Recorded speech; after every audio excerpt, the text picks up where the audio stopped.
الله الحمد لله رب العالمين الصلاة والسلام على سيدنا محمد وعلى آله وصحبه أجمعين أما بعد فقد قال الله تعالى في القرآن العظيم وفي الفرقان المجيد بعد أعوذ بالله من الشيطان الرجيم بسم الله الرحمن الرحيم ووصينا الإنسان بوالديه إحسانا حملته أمه كرها صدق الله العلي العظيم அனைத்தும் அல்லாஹ் தஆலா ஒருவனுக்கே உரித்தாகும். அல்ஹம்துலில்லாஹ். பெருமானார் ஸல்லல்லாஹு அலைஹி வஸல்லம் அவர்களோட அன்பும் ஷஃபாத்தும் நம் அனைவர் மீதும் குடும்பத்தாரோட முஸ்லிம்கள் அனைவர் மீதும் என்றென்றும் நின்று நிலவட்டும். ஆமீன். அல்ஹம்துலில்லாஹ். அல்லாஹ் சுப்ஹானஹு வ தஆலா திருக்குர்ஆன் ஷரீஃப்ல வஸைனல் இன்சான பிவாலிதிஹி இஹ்சானா அந்த வசனத்தில் அல்லாஹ் சுப்ஹானஹு வ தஆலா ஒரு மனிதன் வாலிப பருவத்தை அடையும் பொழுது தன் பெற்றோருக்காக எப்படி துவா செய்ய வேண்டும் என்பதை பற்றி அல்லாஹ் சுப்ஹானஹு வ தஆலா சொல்லி தருவார்.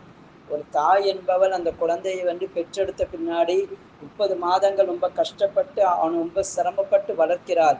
அவன் வாலிப பருவத்தை அடையும் பொழுது அவன் பெற்றோருக்காக வேண்டி நன்றி உள்ளவனாக துவா செய்ய வேண்டும் என்று அல்லாஹ் சுப்ஹானஹு வ தஆலா வசனத்தின் மூலமாக நமக்கு சொல்லி தருகிறான். பெருமானார் ஸல்லல்லாஹு அலைஹி வஸல்லம் அவங்க சொல்லி தருவாங்க, வாலிப பருவம் என்பது ரொம்ப மோசமான ஒரு பருவம். அது பாவம் செய்யக்கூடிய பருவம் தான். ஆனால் அந்த பாவம் செய்யக்கூடிய பருவத்திலிருந்து எந்த ஒரு மனிதன் தௌபா செய்து மீளுகிறானோ அவனை அல்லாஹ் ரொம்ப நேசிக்கிறான் என்கிறார்கள் கண்மணி நாயகம் ஸல்லல்லாஹு அலைஹி வஸல்லம் அவர்கள். அந்த வாலிபவர்கள் யார் தௌபா செய்கிறார்களோ அவங்களுக்கு அல்லாஹ் சுப்ஹானஹு வ தஆலா அரிஷோடைய நிலையில் இல்லை, அல்லாஹ் நாளை மறுமை நாள் அரிஷோடைய நிலையில கொடுக்கிறான் என்கிறார்கள் நாயகம் ஸல்லல்லாஹு அலைஹி வஸல்லம் அவர்கள். அப்பாஸ் ரலியல்லாஹு தஆலா அவங்க சொல்லுவாங்க, குழந்தை பருவம் என்பது ஒரு மனிதன் உலகத்துல வரும்போது 7 பருவ நிலையை அடைகிறான். 7 விதமான பருவ நிலையை அடைஞ்சுதான் உலகத்துக்கே வரான். முதலாவது மனிதனுடைய படைப்பு என்பது மண்ணிலிருந்து படைக்கப்படுகிறது. அது மறைமுகமாக இருக்கிறது. அதற்கு பிறகு தாயினுடைய கற்பப்பையில விந்து துளியாக விழுகிறான். அதற்கு பிறகு இரத்த கட்டியாகவும் சதை கட்டியாகவும் எலும்பாகவும் உருவம் எடுத்து கடைசியாக ரூஹாக அவன் வெளியே வருகிறான் என்கிறார்கள் அப்பாஸ் ரலியல்லாஹு தஆலா அவர்கள். அதற்கு பிறகு உலகத்திற்கு வந்த பின்னாடி 3 பருவங்கள், உலகத்துல வாழ்ற காலம் வரைக்கும் அவனுக்கு 3 பருவங்கள். ஒன்றாவது என்ன பருவம்னா பலகீனமான ஒரு பருவம். மற்றவர்கள் நாடியவர்களாக தன் தேவையை செய்யறாங்கனாலும் ஒரு ஆளுடைய உதவி வேண்டும், அதுதான் சின்ன பிள்ளை, சிறுவருடைய பருவம். அதற்கு பிறகு ஒரு பலமிக்க ஒரு பருவத்தை அல்லாஹ் கொடுக்கிறான், அதுதான் வாலிப பருவம், ஒரு பலமிக்க ஒரு பருவம். அதற்கு பிறகு மீண்டும் ஒரு பலகீனமான ஒரு பருவம், அதுதான் முதுமை பருவம். அந்த பருவத்துல என்ன நிலைமைன்னா அடுத்து தன் தேவையை தன் சுய தேவையை மற்றவர்கள் நாடிய ஒரு பருவத்தை அல்லாஹ் கொடுக்கிறான். ஒரு பலகீனத்துக்கு பிறகு ஒரு பலத்தை கொடுக்கிற ரப்புல் ஆலமீன் அதற்கு பிறகும் ஒரு பலகீனத்தை கொடுக்கிறான். இதுதான் உலக வாழ்க்கையினுடைய ஒரு நேதியாக ரப்புல் ஆலமீன் அல்லாஹ் வைத்திருக்கிறான். அப்படிப்பட்ட ஒரு பலமிக்க பருவம் தான் வாலிப பருவம் என்கிறார்கள் நாயகம் ஸல்லல்லாஹு அலைஹி வஸல்லம் அவர்கள். அந்த பருவத்துல சரியான முறையில் பயன்படுத்திக் கொள்ள வேண்டும். அல்லாஹ் சுப்ஹானஹு வ தஆலா அந்த உலகத்துல நபிமார்களுக்கு நுபுவத்தை எந்த பருவத்துல கொடுத்தானோ அந்த வாலிப பருவத்துல தான் அல்லாஹ் கொடுத்திருக்கிறான். கண்மணி நாயகம் ஸல்லல்லாஹு அலைஹி வஸல்லம் 40 வயசுல தான் அல்லாஹ் நுபுவத்தை கொடுத்தான். அதற்கு மூசா அலைஹிஸ்ஸலாத்து வஸ்ஸலாம் அவர்களுக்கு 30 வயசுல கொடுத்தான். அப்ப நுபுவத்தை கூட அல்லாஹ் பலமிக்க அந்த பருவத்துல கொடுக்கிறான். ஒரு வாலிபன் ஒரு பையன் ஒரு வழிகட்டு போறான்னா அவனை நம்ம அப்படியே விட்டுறக்கூடாது. பெருமானார் ஸல்லல்லாஹு அலைஹி வஸல்லம் அவங்க தவறை தான் சுட்டி காட்டுவாங்களே தவிர தவறு செஞ்சவனை என்னைக்கு சமூகத்தை விட்டு பெருமானார் ஸல்லல்லாஹு அலைஹி வஸல்லம் அவங்க ஒதுக்குனது கிடையாது. தான் குடும்பத்தை விட்டு அவனை தள்ளி வச்சு பார்த்தது கிடையாது. அவனை அவன் தவறை அவனுக்கு சுட்டி காட்டுவாங்க. அந்த தவறை பெருமானார் ஸல்லல்லாஹு அலைஹி வஸல்லம் அவர்கள் அவனுக்கு புரிய வைப்பாங்க. ஒரு வாலிபர், ஒரு சஹாபி, பெருமானார் ஸல்லல்லாஹு அலைஹி வஸல்லம் அவங்க மஸ்ஜித் நபவியில இருக்காங்க. ஒரு சஹாபி அங்கேருந்து வராங்க. வந்துட்டு பெருமானார் ஸல்லல்லாஹு அலைஹி வஸல்லம் அவங்கள்ட்ட கேட்குறாங்க, யா ரசூலல்லாஹ், எனக்கு விபச்சாரம் செய்யறதுக்கு நீங்க அனுமதி தரணும். எங்க வச்சு கேட்கறாங்க? மஸ்ஜித் நபவியில சஹாபாக்கள்லாம் இருக்காங்க. பெருமானார் ஸல்லல்லாஹு அலைஹி வஸல்லம் நபிட்ட கேட்கறாங்க, எனக்கு விபச்சாரம் செய்ய நீங்க அனுமதி தரணும். சஹாபாக்கள்லாம் அப்படியே அந்த வாலிபரை முறைச்சு பாக்குறாங்க, கோபத்துல பாக்குறாங்க, எங்க என்ன வார்த்தை கேட்கிற அப்படின்ட்டு. அப்ப பெருமானார் ஸல்லல்லாஹு அலைஹி வஸல்லம் அந்த வாலிபரை பக்கத்துல உட்கார வச்சு, என்னப்பா கேட்ட அப்படின்னாங்க. இல்ல, விபச்சாரம் செய்யணும், அதுக்கு எனக்கு அனுமதி தாங்க. அப்படியா? உன் தாயோடு விபச்சாரம் செய்ய ஒருத்தர் ஆசைப்பட்டா நீ ஏத்துக்கிடுவியா? இல்ல, நான் விரும்ப மாட்டேன். உன் சகோதரியோடு ஒருத்தர் விபச்சாரம் செய்ய என்றான், அப்ப நீ அதை ஏத்துக்கிடுவியா? இல்ல, நான் ஏத்துக்க மாட்டேன். உன் மனைவியோடு ஒருத்தர் விபச்சாரம் செய்ய ஆசைப்படுகிறான், நீ அதை ஏத்துக்கொள்வியா? இல்ல, நான் விரும்ப மாட்டேன். அதே போலத்தான் நீ எந்த பெண்ணோடு விபச்சாரம் செய்ய வேண்டும் என்று நினைக்கிறாயோ அவள் ஒருவனுக்கு தாயாக இருப்பாள். அவள் ஒருத்தனுக்கு சகோதரியாக இருப்பாள், அவள் ஒருவனுக்கு மனைவியாக இருப்பாள். அவன் எப்படி ஏத்துக்கிடுவான்? நீ எப்படி இந்த வார்த்தையை நீ வந்து உன் மனசுல வந்துச்சு அப்படின்னு சொல்லும் பொழுது அந்த சஹாபி அந்த அந்த வாலிபர் சொன்னாராம், எனக்கு எண்ணங்கள் தோணுகிறது. ஏன்னா வாலிப பருவம் என்பது இச்சைக்குண்டான பருவம் தான், அது இச்சை அதிகமா இருக்கக்கூடிய பருவம் தான். பெருமாளா சல்லல்லாஹு சொல்றாங்க, அவங்கள்ட்ட சொல்றாங்க, எனக்கு அதிகமா தோணுது, நான் என்ன செய்ய? பெருமாளா சல்லல்லாஹு தலையில கைய வச்சுக்கிட்டு கல்பு வரைக்கும் அவனோட உள்ள வரைக்கும் இப்படியே தடவிட்டு ஒரு துவா செஞ்சாங்க. அல்லாஹும்ம மக்ஃபிர் தம்பா, அல்லாஹ் உன்னுடைய பாவத்தை மன்னிப்பானாக. அல்லாஹும்ம மக்ஃபிர் தம்பா வ தஹீர் கல்பா, உன்னுடைய கல்வை அல்லாஹ் சுத்தப்படுத்துவானாக. வஹஸின் ஃபர்ஜா, உன்னுடைய மர்ம உறுப்பை அல்லாஹ் சுப்ஹானஹு வ தஆலா அழகானதாக பாவத்தை விட்டும் அல்லாஹ் பாதுகாப்பானாக என்று கண்மணி நாயகம் ஸல்லல்லாஹு அலைஹி வஸல்லம் அவங்க அந்த பாவத்துக்குண்டானது அவனுக்கு உணர்த்தினாங்களே தவிர அவன் கேட்டுட்டியான்னு சொல்லி அவனை சமூகத்தை விட்டோ அந்த சபையை விட்டு அவனை வந்து வெளியே துரத்தல. இதுதான் ஒரு நமக்கு சொல்லித்தரக்கூடிய ஒரு தீர்வு. இதை விட்டுட்டு நாம எந்த தீர்வை கொண்டு போய் அந்த பிள்ளைகள்கிட்ட கொண்டு போனாலும் அது தீர்வாக மாறாது. நம்ம அவனை சமூகத்தை விட்டும் அவனை எதை குடும்பத்தை விட்டு அவனை ஒதுக்கும் போது அவன் மேலும் மேலும் அந்த பாவத்திலே தான் மூழ்கி இருப்பான். அதை விட்டு அவனால் வெளியே வர முடியாது. சமூகம் அவனை தூரமா வச்சு பார்க்கும் பொழுது அவன் அதுல தான் மூழ்குவான் என்கிறார்கள் நாயகம் ஸல்லல்லாஹு அலைஹி வஸல்லம் அவங்க. அலி ரலியல்லாஹு தஆலா அவங்க சொல்றாங்க, குழந்தைகள்கிட்ட நாயகம் எப்படி நடந்து கொள்வாங்க, வாலிபர்கள்ட்ட எப்படி நடந்து கொண்டாங்க அப்படின்னு சொல்லி அலி ரலியல்லாஹு தஆலா சொல்லும்போது, வாலிபனோடு வாலிபனாக கண்மணி நாயகம் ஸல்லல்லாஹு அலைஹி வஸல்லம் அவங்க தோழனோடு தோழனாக மாறிவிடுவார்கள் என்கிறார்கள் அலி ரலியல்லாஹு தஆலா அவங்க. ஒரு சஹாபி அபியின் ஜுண்டன் என்று சொல்லக்கூடிய ஒரு சஹாபி, வாலிப பையன், அவர் என்ன செய்யற, அவரோடு கண்மணி நாயகம் ஸல்லல்லாஹு அலைஹி வஸல்லம் 40 வயசுக்கு மேல உள்ளவங்க நாயகம் ஸல்லல்லாஹு அலைஹி வஸல்லம் 50 வயசுக்கிட்ட வந்துட்டு அவங்களுக்கு. ஆனா அவங்க அந்த வாலிப பையனோடு வாலிபனாக தோழனாக ரொம்ப நட்போடு இருப்பாங்க. அபியின் ஜுண்டன் என்று சொல்லக்கூடிய அந்த வாலிபர் அவரோடு ரொம்ப நட்பாக இருப்பாங்க கண்மணி நாயகம் ஸல்லல்லாஹு அலைஹி வஸல்லம் அவங்க. ஒரு நாள் அந்த அபியின் ஜுண்டன் என்ன செய்யறாரு, கடை வீதிக்கு அப்படியே வர்றாரு. வரும்போது தன்னுடைய நண்பரா இருக்கக்கூடிய நாயகத்துக்கு ஒரு அன்பளிப்பு வாங்கணும் அப்படின்னு சொல்லி அப்படியே பாக்குறாரு. பார்க்கும்போது ஒரு சட்டையை பாக்குறாங்க, ஒரு சட்டை மாதிரி பாக்குறேன். இது நாயகத்துக்கு எப்படி இருக்கும், என் நண்பனுக்கு எப்படி இருக்கும், இதை வாங்கி அன்பளிப்பா கொடுத்தா என்ன அப்படின்னு சொல்லி அந்த சட்டையை பார்த்துட்டு சரி அதை வாங்குறாங்க. ஆனா வாங்குறதுக்கு காசு இல்லை, வாங்குறதுக்கு பணம் இல்லை, அவர்கிட்ட எந்த காசும் இல்லை. அப்ப கடைக்காரருக்கு பணம் கேட்கிறாங்க, பணம் எங்கிட்ட இல்லை, என் கூட வாங்க அப்படின்னு சொல்லி சட்டையோடு சேர்த்து கடைக்காரன் சேர்த்து வீட்டுக்கு கூட்டு வராங்க. எங்க கண்மணி நாயகம் ஸல்லல்லாஹு அலைஹி வஸல்லம் அவங்க வீட்டுக்கு கதவை தட்டுறாங்க. யாரும் ஸல்லல்லாஹு அலைஹி வஸல்லம் வந்து கதவை திறக்கிறாங்க. தன் நண்பரை பார்த்த உடனே நாயகம் ஸல்லல்லாஹு அலைஹி வஸல்லம் கட்டி அணைத்தார்கள்.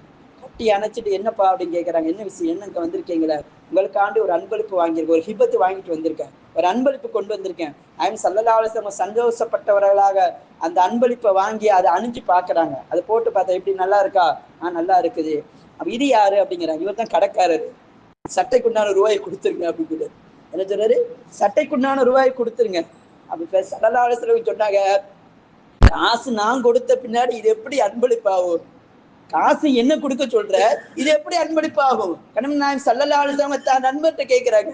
அப்ப அவர் சொன்னாரு, என்ன செய்ய யார சொல்லலாம், எனக்கு சட்டை வாங்கணும் ஆசை இருக்கு, உங்களுக்கு அன்பளிப்பு தரணும் ஆசை இருக்கு, காசு இல்லை என்கிட்ட, அதனாலதான் ஆடையும் கொண்டு வந்துட்டேன், ஆடையும் கொண்டு வந்துட்டேன், நீங்க கொடுத்துருங்க. என்ன சொல்றாங்க, ஆடையும் கொண்டு வந்துட்டேன், ஆடையும் கொண்டு வந்துட்டேன், பணத்தை நீங்க கொடுத்துருங்க யார சொல்லலாம் அப்படின்னு சொல்லி அந்த அந்த நபர் வந்து கண்மணி நாயகம் ஸல்லல்லாஹு அலைஹி வஸல்லம் அவங்கள்ட்ட சொன்னதாக வரலாற்றுல பார்க்கிறோம். அந்த நபர் எப்படிப்பட்ட நபர்ன்னு சொன்னா, அந்த நபரு அந்த வாலிபரு கடுமையான குடிகாரு, கடுமையான போதையில இருக்கக்கூடிய, எப்ப பார்த்தாலும் குடிச்சிட்டு போரு, எப்ப பார்த்தாலும் பெருமானார் ஸல்லல்லாஹு அலைஹி வஸல்லம் அவங்க சபைக்கு அவரை கொண்டு வரப்படும். ஹம்ரு வந்து ஹராமாக்கப்பட்ட பின்னாடி அவரை கொண்டு வந்து தண்டனை கொடுக்கப்படும். அந்த குடிச்சதுக்காண்டி தண்டனை சவுக்கடி கொடுக்கப்படும். ஒரு தடவை 2 தடவை இல்லை, 3 4 தடவை இப்படியே நடந்துரு. பெருமானார் ஸல்லல்லாஹு அலைஹி வஸல்லம் தன்னோட நண்பரை பார்த்து அப்படியே துஆ செஞ்சுக்கிட்டே இருக்காங்க. அப்போ ஒரு நாள் ஒரு சஹாபாக்கள் என்ன சொல்றாங்க, லானத்துல்லா, இவன் நாசமாகட்டும், இவன் எப்ப பார்த்தாலும் தப்ப உணராம வந்து செஞ்சுக்கிட்டே இருக்கானே, இவன் நாசமா போகட்டும் அப்படின்னு சொல்லி அவர் போயிட்டு இருக்கும்போது சபிக்கிறாங்க, அவனை திட்டுறாங்க. யாரு, சஹாபா பெருமக்கள். கண்மணி நாயகம் ஸல்லல்லாஹு அலைஹி வஸல்லம் அவங்க தப்பு செஞ்சுட்டு அடி வாங்கிட்டு போற அவரை திட்டாம சபிக்கிறாங்க பார்த்தீங்களா, லானத்துலாம் சொன்னாங்களா. அந்த சஹாபாக்களை பெருமானா கண்டித்தார்கள். அப்படி சொல்லாத, அவருக்கான துஆ செய், அவரை அந்த பாவத்தை விட்டு வெளியே வரட்டும், அந்த பாவத்துக்கு உண்டானதை விட்டு வெளியே வரத்துன்னு ரப்புல் ஆலமீன் அல்லாட்ட நீங்க துவா செய்யுங்க, நானும் துவா செய்கிறேன் என்றார்கள் நாயகம் ஸல்லல்லாஹு அலைஹி வஸல்லம். அப்ப ஒரு பாவம் என்பது வாலிப பருவம் மோசமான பருவம் தான் என்கிறார்கள் கண்மணி நாயகம் ஸல்லல்லாஹு அலைஹி வஸல்லம். அந்த பருவத்திலிருந்து அவனை எப்படி மீட்டுறது, அந்த பாவத்திலிருந்து அவனை எப்படி மீட்டுறது அப்படிங்கிறத நாயகம் இந்த சமூகத்திற்கு கற்றுத்தந்திருக்கிறார்கள். தவிர அவனை ஒதுக்கவோ அவனை மோசமான ஒரு நிலைக்கு மீண்டும் மீண்டும் அதுல வழி நடத்துறதுக்கும் பெருமானார் ஸல்லல்லாஹு அலைஹி வஸல்லம் கற்றுத்தரவில்லை. ஸல்லல்லாஹு அலைஹி வஸல்லம் அதைத்தான் அந்த சமூகத்திற்கு ஒரு வழிகாட்டி, இந்த உலகத்துல வழிகாட்டி பெருமானாரை தவிர வேற யாரையும் நம்ம வழிகாட்டியா இன்னைக்கு நம்ம பார்க்க முடியாது. வாலிப பருவம் என்பது ரொம்ப மோசமான பருவம் தான். அதிலிருந்து அவர்கள் நாம் மீட்டெடுக்க வேண்டும் என்பதை கண்மணி நாயகம் ஸல்லல்லாஹு அலைஹி வஸல்லம் அவர்கள் நமக்கு சொல்லித் தருகிறார்கள். ஸல்லல்லாஹு அலைஹி வஸல்லம். இப்ப வாலிப பருவம் என்பது பெருமான உலகத்துல அல்லாஹ் அதை கொண்டு நிறைய மக்களுக்கு அந்த வாலிபத்தை கொண்டு தான் சமூகத்தை பெருமானார் ஸல்லல்லாஹு அலைஹி வஸல்லம் கட்டமைத்தார்கள். ஸல்லல்லாஹு அலைஹி வஸல்லம் சொல்லி காட்டுவாங்க, என்னை இந்த தீன இந்த மார்க்கத்தை நான் எத்தி வைக்கும் பொழுது என்னை எதிர்த்தவர்கள், என்னை மோசமாக திட்டியவர்கள் யாருன்னு சொன்னா வயோதிகர்கள் தான். அபூஜஹலாக இருக்கட்டும், அபூலஹபாக இருக்கட்டும், உமையாவா இருக்கட்டும், இவங்க எல்லாமே வயோதிகர்கள் தான். ஆனால் என்னை அரவணைத்தவர்கள், என்னை ஏற்றுக்கொண்டவர்கள், இந்த தீனை மேலோங்க செய்தவர்கள் யாரு தெரியுமா? வாலிபர்கள். அபூபக்கர் சித்திக் ரலியல்லாஹு தஆலா 38 வாலிபர், 38 வயது உடைய வாலிபர். அபூபக்கர் நாயகம் உள்ள இஸ்ராத்துக்குள்ள வரும்போது 38 வயசு. உமர் ரலியல்லாஹு தஆலா அவங்க இஸ்ராத்துக்குள்ள வரும்போது அவங்களுக்கு 29 வயசு. உஸ்மான் இப்னு அஃபான் ரலியல்லாஹு தஆலா அவங்க இஸ்ராத்துக்குள்ள நுழையும் போது 26 வயசு. ஏன் அலி ரலியல்லாஹு தஆலா அவங்க இஸ்ராத்துக்குள்ள நுழையும் போது 10 வயசு, சிறு பிள்ளை 10 வயசு, வாலிபத்தினுடைய தொடக்கத்துல இருக்காங்க.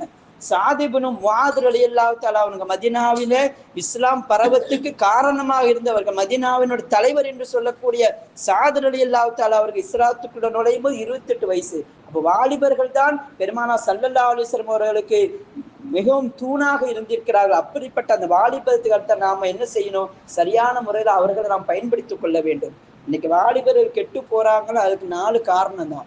எதுல அவன் அடிமையா இருப்பான்னு சொன்னா, ஒண்ணு போதையில அடிமையா இருப்பான், இல்ல நேரத்தை வீணாக்குவான், இல்லைன்னா கெட்ட சகவாசத்துல அவன் இருப்பான், கெட்ட நட்புல இருப்பான். இதை விட்டு அவனை நம்ம வெளியே கொண்டு வரணும். இதைத்தான் நாயகம் ஸல்லல்லாஹு அலைஹி வஸல்லம் அவர்கள் தீர்வாக இந்த சமூகத்துக்கு சொல்லி தந்திருக்கிறார்கள். வாலிபர்கள் என்பவர்களும் சிறுவர்கள் என்பவர்களும் அவர்களாக என்னைக்குமே இந்த உலகத்துல வளர்க்கிறது கிடையாது. பெற்றோர்களால தான் அவர்கள் வளர்க்கப்படுகிறார்கள் என்பதை கண்மணி நாயகம் ஸல்லல்லாஹு அலைஹி வஸல்லம் சொல்லி தராங்க.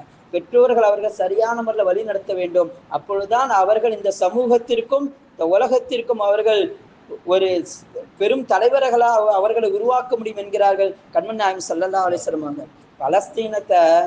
பலஸ்தீனத்தை மீட்டெடுத்தாங்கல்ல சலாஹுத்தீன் அய்யூபி, அவருக்கு எத்தனை வயசுன்னு சொன்னா 26 வயசு வாலிபர் தான், சின்ன வயசு வாலிபர். பலஸ்தீனத்தை மீட்டெடுத்த, பல ஆண்டுகள் கிறிஸ்தவர்களோட கையில் இருந்த பலஸ்தீனம், பைத்துல் முகத்தஸை மீட்டெடுத்தவர்கள் சலாஹுத்தீன் அய்யூபி. அவங்க வரலாறு நீங்க படிச்சு பார்த்தீங்கன்னா அவங்க வயசு ரொம்ப கம்மியான வயசு. அதே போல சிரியால பெருமானார் ஸல்லல்லாஹு உமர் ரலியல்லாஹு தஆலா அவங்க ஆட்சி காலத்துல ஒரு சஹாபிக்கு ஆட்சி பொறுப்பு கொடுக்குறாங்க. அவங்க என்ன செய்யறாங்க, சிரியால ஆட்சி பொறுப்பை எடுத்த பின்னாடி 2 வருஷத்துல ஜகாத்தினுடைய பொருளை கலெக்ட் பண்ணி மதீனாவுக்கு அனுப்பிச்சு வச்சாங்களாம். மதீனாவுக்கு அந்த பொருளை அனுப்பிச்சு வைக்கிறாங்க. அப்ப உமர் ரலியல்லாஹு அவங்க கேட்கிறாங்க, ஒன்ன நான் சிரியாவுக்கு அனுப்புனது அங்குள்ள மக்களுக்கு கொடுக்கத்தான், நீ அங்குள்ள ஜக்காத்து பணத்தை இங்க அனுப்புற அப்படின்னு கேட்கும் பொழுது அந்த வாலிபர் சொன்ன வார்த்தை, நான் ஆட்சி பொறுப்பு ஏத்த அந்த 2 வருஷத்துல ஏழைகளே கிடையாது, ஜக்காத்து வாங்கிறதுக்கு ஆளே இல்லை, எல்லாத்தையும் நான் ஒரு பணக்காரரா மாறிட்டாங்க, கொடுக்கறதுக்கு ஆள் இல்லை, அதனால தான் நான் மதீனாக்கு ரிட்டர்ன் பண்ணேன், நீங்க அங்க கொடுங்க ஏழைகளுக்கு என்று ஒரு வாலிபர் ஒரு சமூகத்தை இந்த அளவுக்கு கட்டமைத்தாரு சொன்னா, ஒரு நிர்வாகத்திலையும் சரி, ஒரு எல்லா பொறுப்புலையும் சரி வாலிபர்களையும் நாம உள்ள கொண்டு வரும். இன்னைக்கு பள்ளிகள் அது செய்யறது கிடையாது. பள்ளிவாசல் நிர்வாகமா இருக்கட்டும், எந்த நிர்வாகமா இருக்கட்டும், அதை வாலிபர்கள் பயன்படுத்துறது கிடையாது. ஏன்னா வாலிபர்களும் வயோதிகர்களும் சேர்ந்தால்தான் இஸ்லாத்தினோட கட்டமைப்பை நாம உருவாக்க முடியும், இஸ்லாத்தை மேலோங்க செய்ய முடியும் என்பதை கண்மணி நாயகம் ஸல்லல்லாஹு அலைஹி வஸல்லம் அவர்கள் தன் வாழ்நாளில் செய்து காட்டியிருக்காங்க. பெருமானார் அதுதான் சொல்லி காட்டு, எனக்கு பக்கபலமாக இருந்தவர்கள் வாலிபர்கள் தான், வயோதிகர்கள் கிடையாது. வாலிபர்கள் வைத்துதான் இஸ்லாம் என்ற தூணை நான் மேலோங்க செய்தேன் என்கிறார்கள் நாயகம் ஸல்லல்லாஹு அலைஹி வஸல்லம் அவர்கள். அப்படிப்பட்ட அந்த அன்னைக்கு மாற்று கொள்கை உடையவர்களோட கையில இருக்கக்கூடிய பசங்க பிள்ளை யார்? வாலிப பசங்க தான். அவங்கள்ட்ட பாருங்க, பள்ளிவாசல் உன் பொறுப்பு தான், சாய் வச்சுக்க, நீ உள்ள இருந்துக்க, பாங்கு சொல்லிக்க, நீ தொழுவு நடத்து, இவன் பின்னாடி நிற்பான். வயோதிகர் தான், கொள்கை வேறதான், அவனை முன்னாடி விடுறான்னா. ஏன்னா அந்த வயசு அதை தேடும், ஒரு பதவியை தேடும், ஒரு இதை தேடும். அப்ப அவனுக்கு அதை கொடுத்து அவனை என்ன சமூகத்துல கட்டமைச்சு இன்னைக்கு வச்சிருக்கான். இன்னைக்கு ஆசைகளை தூண்டி அதுல அவனை வச்சிருக்கான். இன்னைக்கு மாற்று கொள்கையில் இருக்கக்கூடிய எல்லாருமே வாலிப பசங்க. நல்லா கவனிச்சு பாருங்க.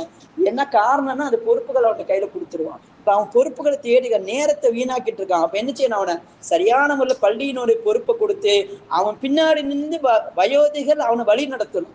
வழி நடத்தவும் நாளைய தலைவர்கள் அவங்க தான். இன்னைக்கு நாம கடைசி வரைக்கும் நாம பள்ளி தலைவராக இருக்க போடலாம, இன்னைக்கு மூத்தா போயிடுவோம். நாம மூத்தா போன அப்படின்னா ஒரு சிறந்த தலைவரை நம்ம உருவாக்கிட்டு போறோம். அதைத்தான் நாயம் ஸல்லல்லாஹு அலைஹி வஸல்லம் இந்த சமூகத்துக்கு சொல்லி தந்திருக்கிறார்கள். அப்படிப்பட்ட ஒரு குழந்தைகளை நாம் உருவாக்க வேண்டும். அல்லாஹ் சுப்ஹானஹு வ தஆலா அந்த சாலிஹான குழந்தைகளை உருவாக்கக்கூடிய நசீபை நம் அனைவருக்கும் தந்தல் புரிவானாக.